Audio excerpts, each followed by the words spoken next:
पवित्र आत्मा आमर दुर्बलता को कंट्रोल करिया शिखेबे। पवित्र आत्मा थिले आमे निज जीवन रे अनेक जिंस को शिखी पारिबा जहा मनुष्य द्वारा आमे शिखि नथिबो, जहा आमे वाक्य पढ़िबा द्वारा शिखि नथिबो। पवित्र आत्मा आइला परे से वाक्य जहा हमको पढ़िबारे शिक्षा मिलु नथिला से वाक्य को पढ़िबार आरंभ कले हमको शिक्षा मिली जिवो। आम लाइफ रे होली स्पिरिट नथिले बाइबल पढ़िबा कोनोसी वैल्यू नै। होली स्पिरिट जदि आम पाखरे अछन्ते वाक्य को आमे बुझी पारिबा।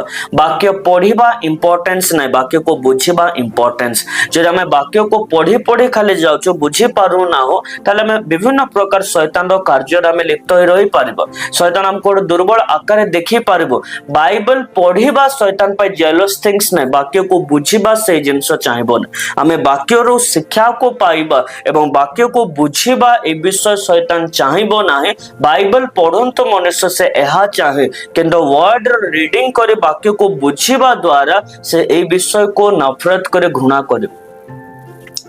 हुए तो आमे बाइबल अल्प भी पढ़िबा किंतु ताको बुझी के पढ़िबा। आमे अधिक बाइबल पढ़ी जदि किछि बुझी पानो तार फायदा किछि नै।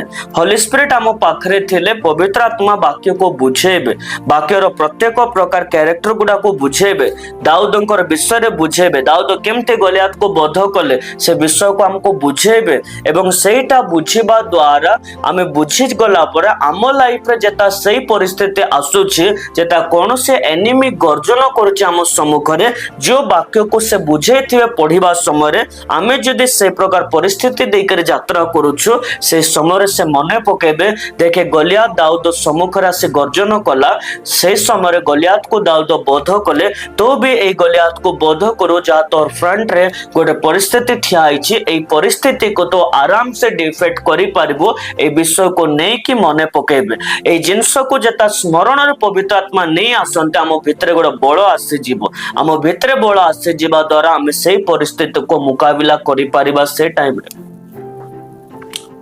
आमे सब हारिके रोचे हमको लागुचे किंतु आमे हारिके